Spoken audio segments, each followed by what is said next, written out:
Podtaf. Podtaf ? Podtaf. Podtaf. Bienvenue dans Podtaf, Le podcast qui te fait découvrir. des métiers. Waouh!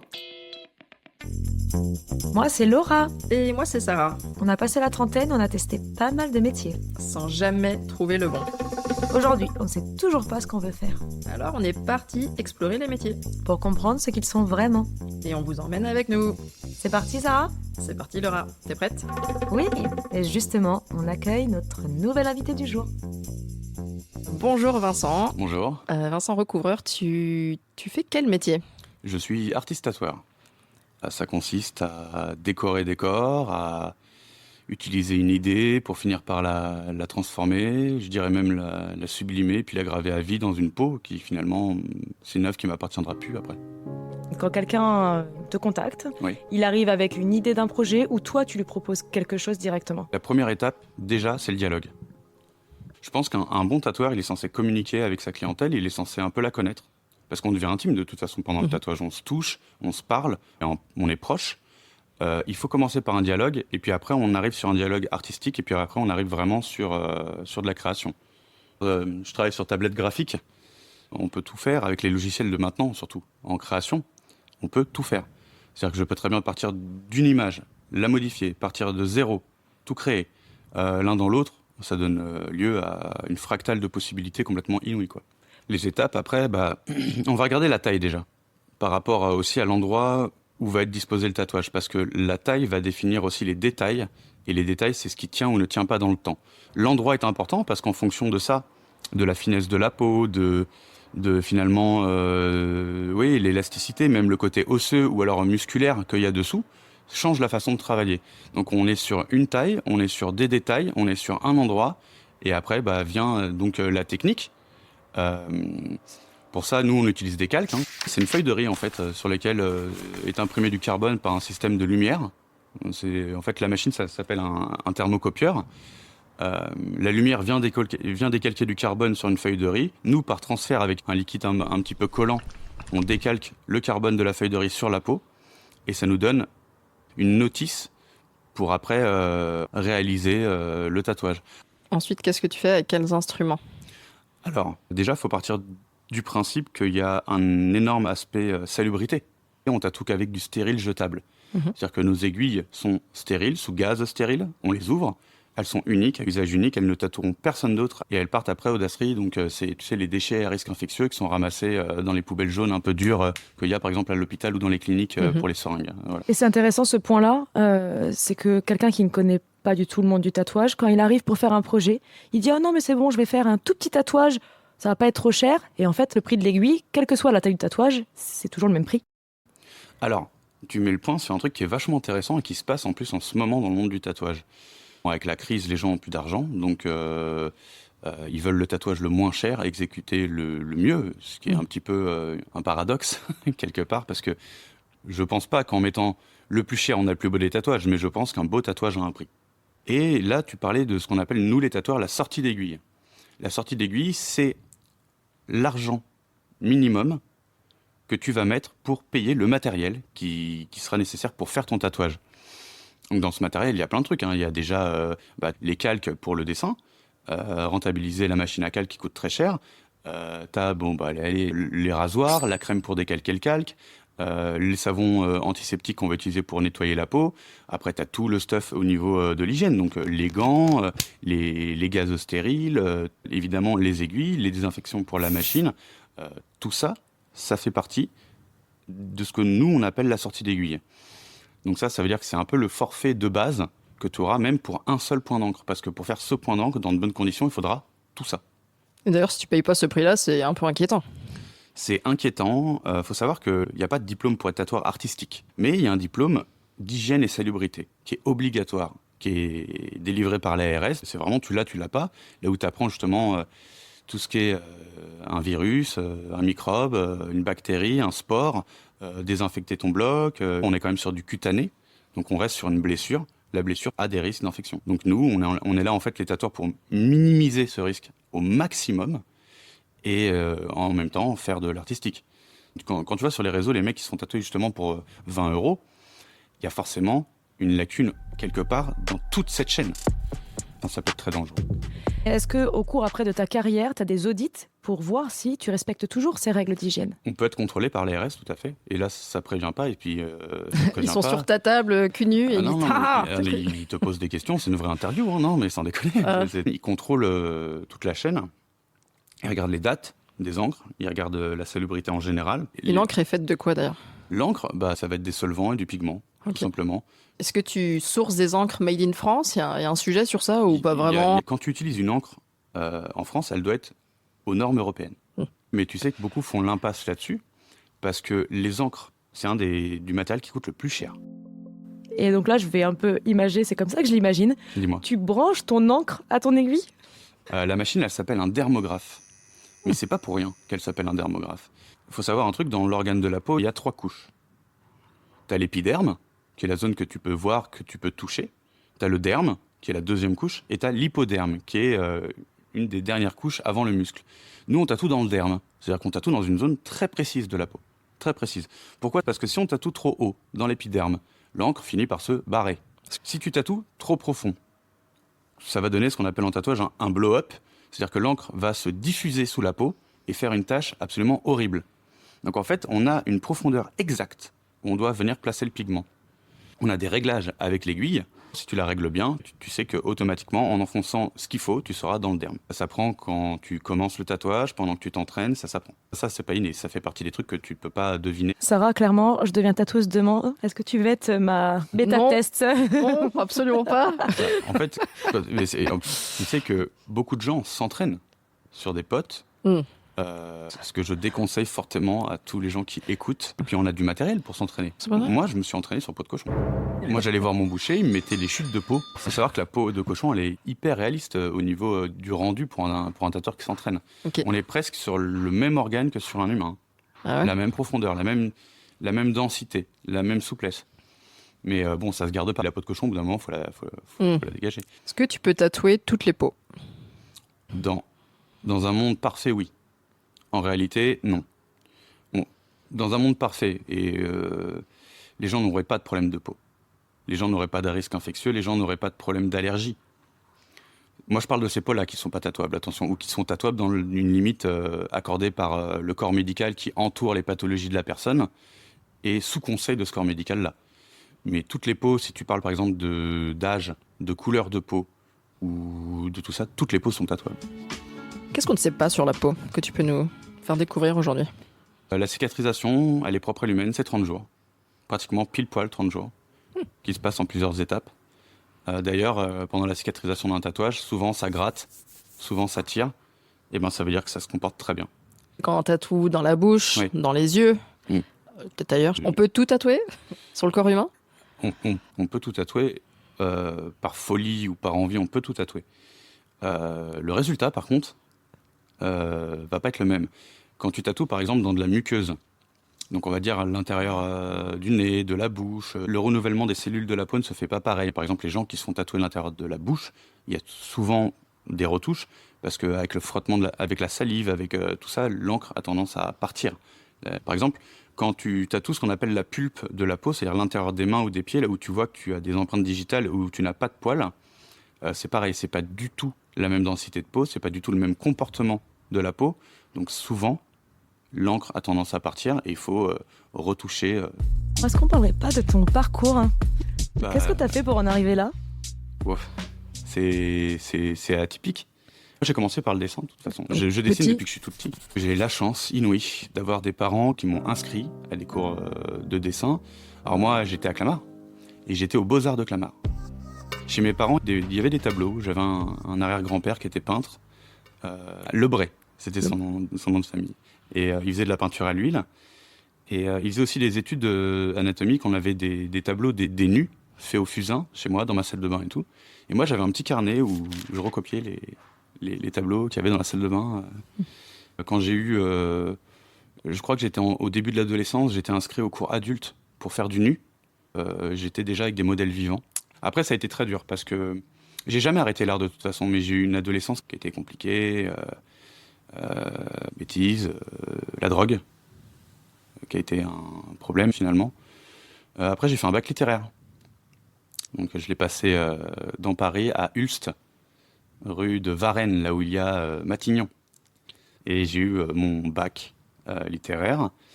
Après, je suis allé à la Sorbonne, j'ai fait une licence d'art plastique. Donc là, par contre, c'était le rêve. Hein. Parce que encore, quand tu es au lycée ou au collège... C'est vachement bien quand même. On dit rien parce qu'on veut pas parasiter, mais c'est vachement bien, Vincent, c'est ouf. Alors, c'est ouf. C'est ouf. En fait, ce qui est ouf, c'est de l'avoir fait. Parce que en tant que tel, c'est des études supérieures dans un truc que j'aime, si tu veux. Je dirais que la grande force de la Sorbonne, c'est sa qualité d'enseignement. Moi, en étudiant en art plastique, donc c'était art plastique, philo de l'art, histoire de l'art, j'avais des profs qui étaient mondialement connus, des gens qui savaient de quoi ils parlaient. J'avais un prof de cinéma qui avait un peu une tête de flic de la BAC, genre il se rasait le crâne, il était super cool, hein, il s'appelait Alain Declercq. Regardez son travail, c'est incroyable ce qu'il fait.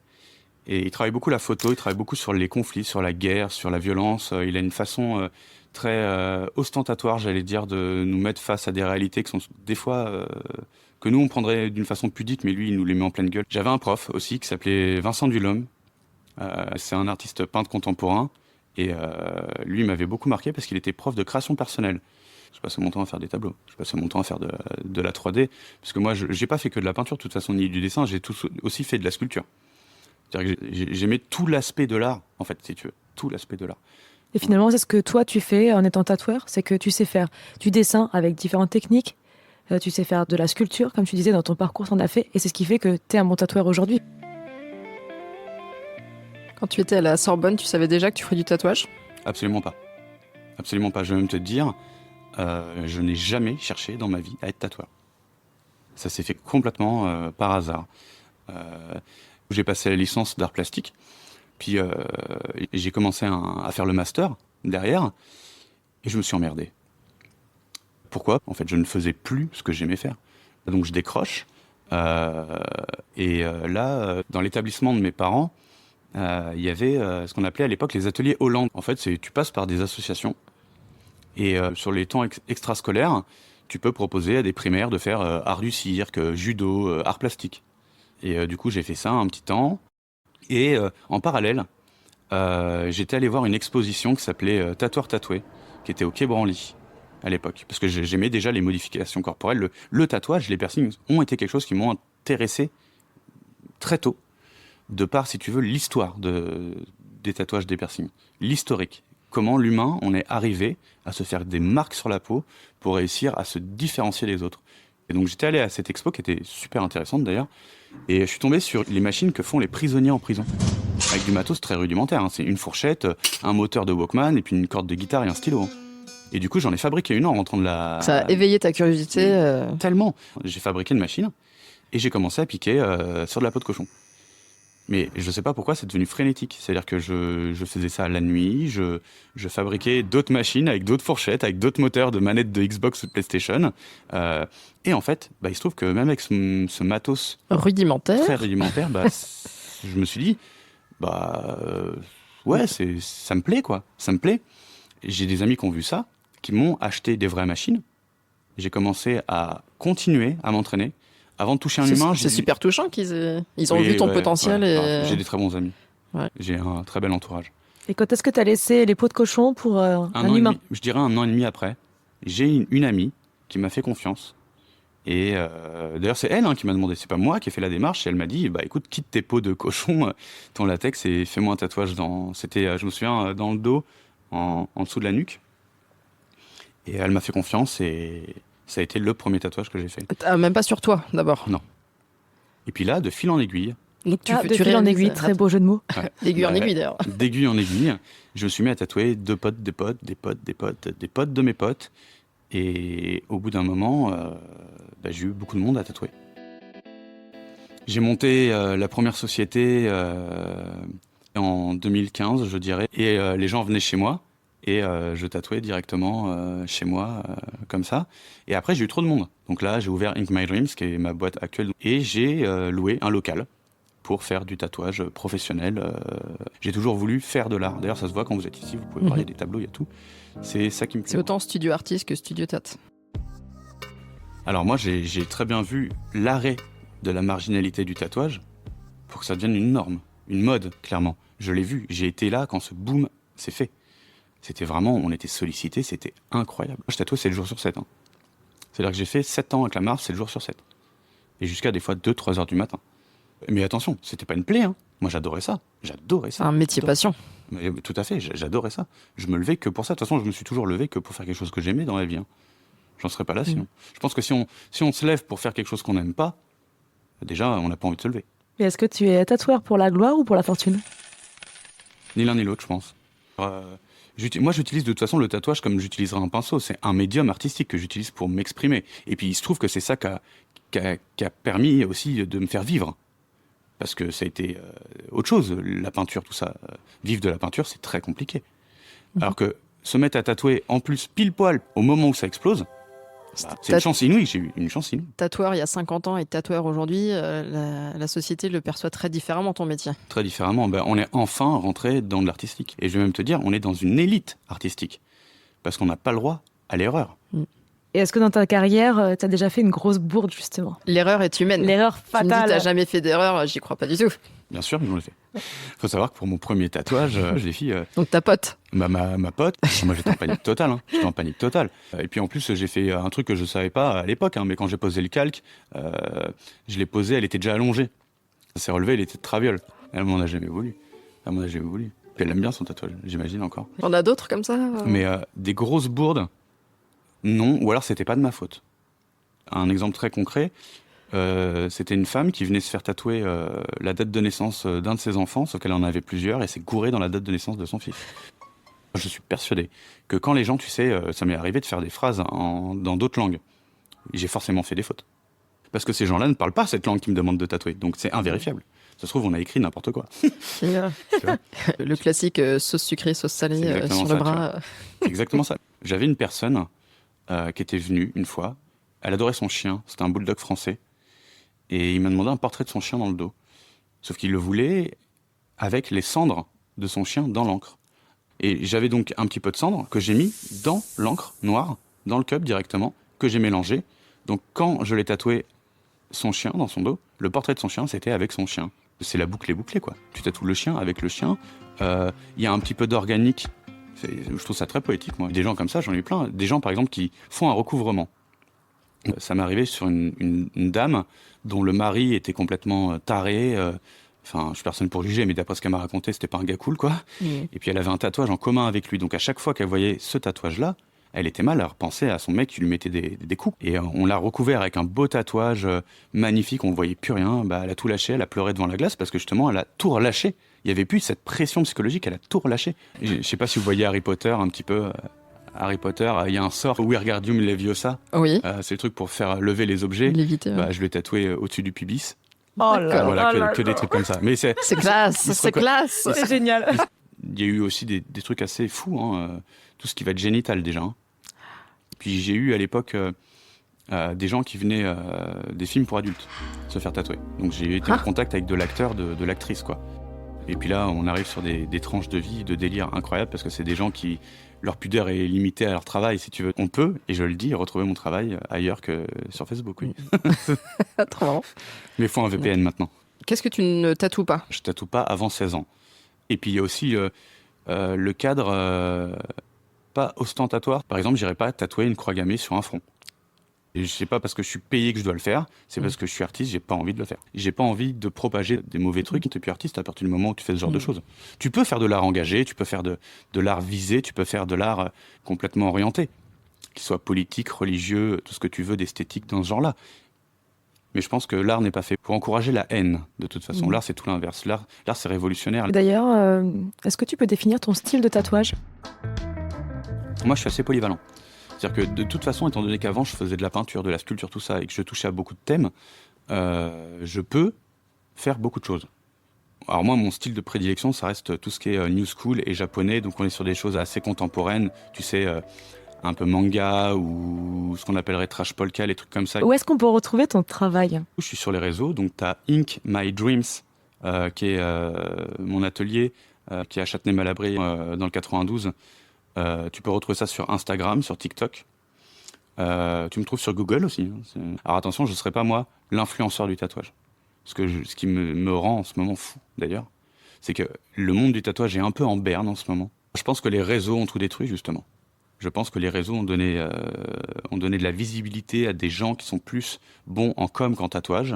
Et du coup, vu qu'on est bon en com, on a du monde, mais vu qu'on est mauvais en tatouage à côté, c'est un désastre pour les gens qui se font tatouer. T'as des gens, justement, comme tu parlais de sorties d'aiguilles tout à l'heure, qui font de la pub pour des sorties d'aiguilles à 20 balles. Quand tu vois le travail de ces gens-là, tu pleures. Et ça ne m'intéresse absolument pas de me filmer en disant « Salut les loulous, aujourd'hui on fait un loup, machin truc » et de passer ma vie avec une ring light. On t'imagine bien quand même. Ah, ça va. Et j'ai même une aversion pour ça. C'est-à-dire que je trouve que les gens qui le font vendent leur âme. Hein. Je te le dis honnêtement, vendent leur âme pour des followers, pour des likes. J'ai pas envie qu'on conditionne l'art dans ce genre de truc-là. C'est complètement horrible. Question sur les tatouages de reconstruction. Oui. Après des cancers, Bien après... sûr. Sur les cicatrices, les brûlures. Qu'est-ce que tu peux nous en dire? J'en ai fait, j'en fais toujours. Reconstruire un téton après une mammoplastie, ce genre de truc-là, on rend une partie du corps. En fait, on enlève clairement un complexe. Et je pense que ça, c'est bien. Moi, je le fais, par exemple, sur des cicatrices. Donc des gens qui ont eu une lourde opération ou une brûlure. Ça m'est même arrivé de le faire justement pour des opérations du sein. De faire sur la cicatrice en dessous, on fait ce qu'on appelle un underboob. Tu vas transformer une partie qu'ils aiment plus du tout en quelque chose qu'ils adorent. Comme on disait tout à l'heure, tu as toute cette empreinte, ce poids psychologique qui s'effondre d'un coup devant la glace et qui permet une renaissance complète. Et ça, c'est très gratifiant. Si tu pouvais co-créer un tatouage avec un artiste que tu admires, ce serait qui et ce serait quoi? Il y a beaucoup d'artistes tatoueurs que j'adore. Mon préféré étant Carlos Torres, qui est un tatoueur américain qui fait de l'ultra-réalisme sur des dégradés de noir et gris, mais on est sur quelque chose qui est très joli, ouais, très très joli. Est-ce que ce serait le kiff de tatouer un de tes profs de la Sorbonne? Ouais, ce serait marrant. Lequel tu voudrais? On va le contacter après. Ah, Alain Declercq, si tu m'entends, contacte-moi pour un tatouage. Je te l'offre même. Oh. Et t'es face à nous, t'as pas de tatouage sur toi? Enfin, ouais, c'est voulu. Mais si, je peux t'en montrer, regarde. J'ai le portrait de mon fils. J'ai le portrait de mon fils. J'ai le logo de Kaamelott. J'ai des origines russes, donc j'ai un signe russe. J'ai une initiale et le nom de ma boîte, tu vois, sur les chevilles, avec un recouvrement. T'en as combien en tout des tatouages? Voilà, je dirais 5-6. Ah, c'est pas tant que ça. Non, ça va. Mais c'est un peu un canevas blanc, quand même. Non, c'est complètement volontaire. Moi, je suis artiste. C'est-à-dire que j'ai été tatoueur par la force des choses, parce que l'art m'a orienté là-dedans. Je ne suis pas un tatoueur qui est devenu tatoueur, je suis un artiste qui est devenu tatoueur. Tu seras tatoueur toute ta vie? Je tatouerai toute ma vie. Je tatouerai jusqu'à ce que mon corps me dise stop. C'est sûr et certain. C'est-à-dire que même petit vieux, je tatouerai mes potes petits vieux et on sera ensemble entre petits vieux à se faire des tatouages. Ça, c'est certain. Je le ferai tant que mon corps, parce que c'est très contraignant de tatouer. Moi, j'ai des problèmes de dos, j'ai des problèmes de genoux, j'ai des douleurs lombaires. On le dit assez rarement, mais les tatoueurs, on plie notre corps en quatre pour vous. On se fait mal, vraiment. Et puis l'arthrite et tout. Je peux te dire que quand je sors de 8 heures de séance de tatouage, j'ai pas besoin de berceuse le soir. Hein. J'adorais que plus de monde voit mes peintures, effectivement, et j'adorais pouvoir en vivre à côté aussi. J'aimerais bien ne pas vivre forcément que du tatouage. D'ailleurs, je l'ai pas encore dit, mais je vais reprendre les études dans l'art. Je retourne sur 2 ans de master, à 36 ans, en art-thérapie, parce que ça pourrait apprendre à des gens, c'est lié d'ailleurs avec le tatouage, tu vas voir, apprendre à des gens qui ont des traumatismes, des accidents, des problèmes, qu'ils soient psychologiques, psychiatriques, ce que tu veux, à se réapproprier leur psyché, leur corps, par l'art plastique. C'est-à-dire que l'art vient vraiment réparer l'âme, vient vraiment réparer presque le corps. C'est intéressant parce que du coup, t'as ton studio, t'es posé, enfin, t'as le confort, mais t'es prêt pour un nouveau... Je pense que c'est ça aussi qui est bien dans la vie, c'est de jamais rester sur ses acquis. Après, je suis quelqu'un qui est très très curieux. J'aime avoir de nouvelles passions, j'aime pouvoir avoir d'autres choses à raconter, j'aime tout ça. Dernière question. Si tu pouvais découvrir un métier dans un prochain épisode de Podtaf, ce serait quoi? Un truc que j'aimerais bien, un astrophysicien. Savoir la place qu'on a à notre échelle dans l'univers, les conditions qu'on fait que la vie existe. Ouais. Défi accepté. Défi accepté. Merci beaucoup, Vincent. Mais de rien, merci pour tout. Très intéressant. Et de rien. Merci. Et pour vous qui nous écoutez, on adore les défis à Podtaf. Si vous avez un métier que vous aimeriez nous faire découvrir ou que vous voulez qu'on vous fasse découvrir, écrivez-nous sur notre boîte mail podtaf.lepodcast@gmail.com ou via nos comptes Instagram, Facebook ou LinkedIn. À très bientôt pour un nouvel épisode de Podtaf, le podcast qui te fait découvrir les métiers.